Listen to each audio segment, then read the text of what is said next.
Brookhaven was quiet, peaceful, a town where everyone knew their neighbors. Children played freely in the streets, doors were left unlocked. It was the kind of place where nothing bad ever happened, until it did. The walk home was different now. The once comforting glow of the streetlights now seemed to cast ominous shadows that danced and flickered, creating an eerie atmosphere.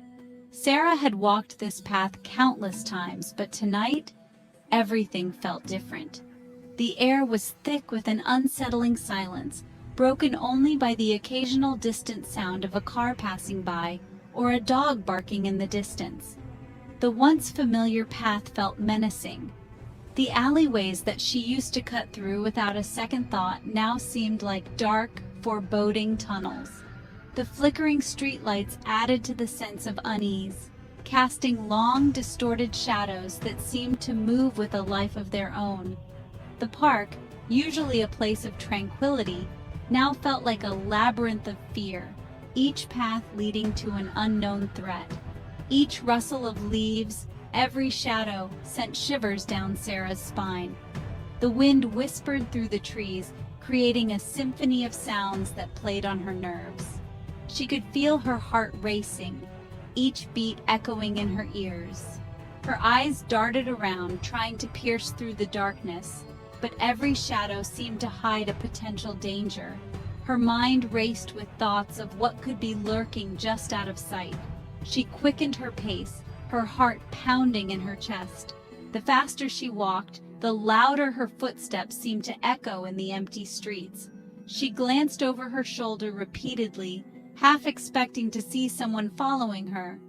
Her breath came in short, shallow gasps as she tried to maintain her composure. The distance to her home felt like miles, each step taking her deeper into her own fears.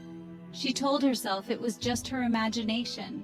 She tried to rationalize her fear, reminding herself that she had walked this path many times without incident. She took deep breaths, trying to calm her racing heart. But the feeling of being watched was overwhelming. She shook her head, trying to dispel the thoughts that crowded her mind. It was just the stress of the day, she told herself. Nothing more. The stress of the job, the long hours, the constant pressure, the never-ending deadlines. It was enough to make anyone feel on edge. Sarah had been feeling the weight of it all for weeks now. The sleepless nights, the headaches, the feeling of being constantly overwhelmed. It was no wonder she was jumpy. She tried to convince herself that it was just the stress playing tricks on her mind. The news reports were filled with stories of a stalker preying on women in a nearby town, but Brookhaven was safe. It always had been, or so she thought. The reports had been unsettling, but she had always felt a sense of security in her small town. It was a place where everyone knew each other, where people looked out for one another. But now, that sense of safety was being eroded by the constant barrage of news about the stalker. She couldn't help but wonder if Brookhaven was as safe as she had always believed. The thought gnawed at her, adding to her growing sense of unease. As she walked, she couldn't shake the feeling that she was being watched, that someone was lurking in the shadows, waiting for the right moment to strike. The once peaceful streets of Brookhaven now felt like a maze of fear and uncertainty. Whispers began to circulate around town. Women walking alone at night reported feeling followed, eyes watching them from the shadows. But whenever they turned, there was nothing there. The police dismissed their claims. Nerves were on edge, they said. It was just a case of mass hysteria.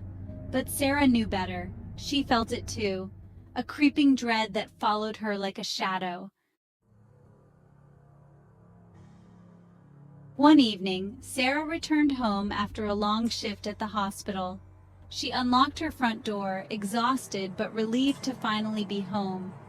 As she stepped inside, she noticed something strange. A note lay on her coffee table.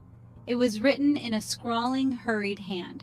3 words, chilling in their simplicity. I'm watching you. Panic surged through Sarah. She immediately called the police, her hand trembling as she recounted the day's events. The officer on the other end of the line listened patiently, but Sarah could hear the skepticism in his voice. He assured her that they would look into it, but his words rang hollow. They didn't believe her. She was just another woman letting her imagination run wild. Section 6. The shadow takes form. In the dimly lit corners of the city, shadows moved with a life of their own. They whispered secrets and carried the weight of untold stories. Among these shadows, one figure stood out, a dark silhouette that seemed to blend seamlessly with the night. Unknown to Sarah, her stalker was real.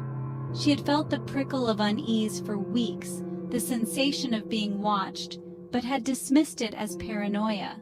Little did she know, her instincts were right. The Midnight Stalker had chosen her as his next target. He was a man who reveled in the fear he instilled. His smile, though rarely seen, was a twisted reflection of his dark desires.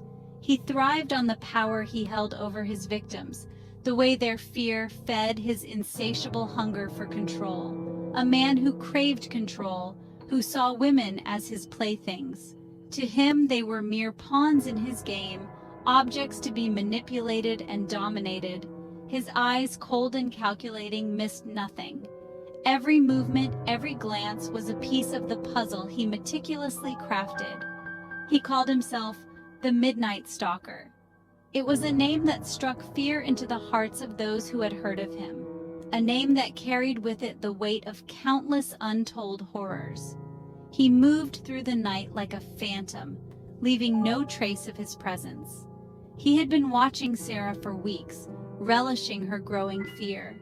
Every time she glanced over her shoulder, every time she quickened her pace, he was there, hidden in the shadows, savoring the terror that radiated from her. The note was just the beginning. It was a simple message, but its implications were chilling. I'm watching you, it read. Sarah's hands trembled as she read the words, her mind racing with the possibilities of who could have left it. He wanted her to know he was always there, lurking just out of sight. The Midnight Stalker thrived on the psychological torment he inflicted. He knew that the fear of the unknown, the constant dread of being watched, was far more powerful than any physical threat. And so he continued his game, always one step ahead, always in the shadows, waiting for the perfect moment to strike. Section 7. Face to face with fear. In the stillness of the night, when the world is cloaked in darkness and silence, fear often finds its way into the hearts of the unsuspecting. The shadows seem to grow longer, and every creak and whisper becomes a potential threat. It is in these moments that we come face to face with our deepest fears, and for Sarah, this night would be one she would never forget. Later that night, as Sarah lay in bed trying to calm her racing mind, she heard it. The day had been long and exhausting, filled with the usual hustle and bustle of life. But as the night descended, a sense of unease began to creep into her thoughts. She tried to shake it off, attributing it to the stress of the day, but the feeling persisted. She tossed and turned, her mind unable to find peace. The room was dark, save for the faint glow of the moonlight filtering through the curtains. The silence was almost deafening, amplifying every little sound. A soft scratching sound at her window. It was faint at first, almost imperceptible, but it grew louder with each passing second. Sarah's heart began to race, her pulse quickening as the sound continued. She tried to convince herself that it was just a tree branch or perhaps an animal, but deep down she knew something was wrong. The sound was too deliberate, too persistent. It sent shivers down her spine, and she felt a cold sweat break out on her forehead. Her heart leaped into her throat. The fear was palpable, a tangible force that seemed to grip her entire being. She could feel her hands trembling, her breath coming in short, shallow gasps. Every instinct told her to stay in bed, to hide under the covers and hope that whatever was out there would go away. But curiosity and a need to confront her fear drove her to act. She knew she couldn't ignore it any longer. She slowly got out of bed and crept towards the window.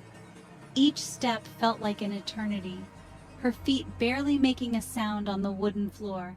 The room seemed to close in around her, the darkness pressing in from all sides. She could hear her own heartbeat, loud and insistent, echoing in her ears. The scratching continued, relentless and unnerving. She reached the window, her hand shaking as she reached for the blinds. As she peeked through the blinds, she came face to face with her stalker. The sight was more horrifying than she could have ever imagined. His face was twisted in a sinister grin, his eyes cold and devoid of any humanity. He was close, too close, his breath fogging up the glass. Sarah felt a wave of nausea wash over her, her body reacting to the sheer terror of the situation. She wanted to scream, to run, but she was frozen in place, unable to move. His eyes, filled with malice, stared back at her. They were dark and soulless, like two black holes that seemed to draw her in. She could see the hatred in them, the twisted pleasure he took in her fear. It was as if he was feeding off her terror, growing stronger with each passing moment.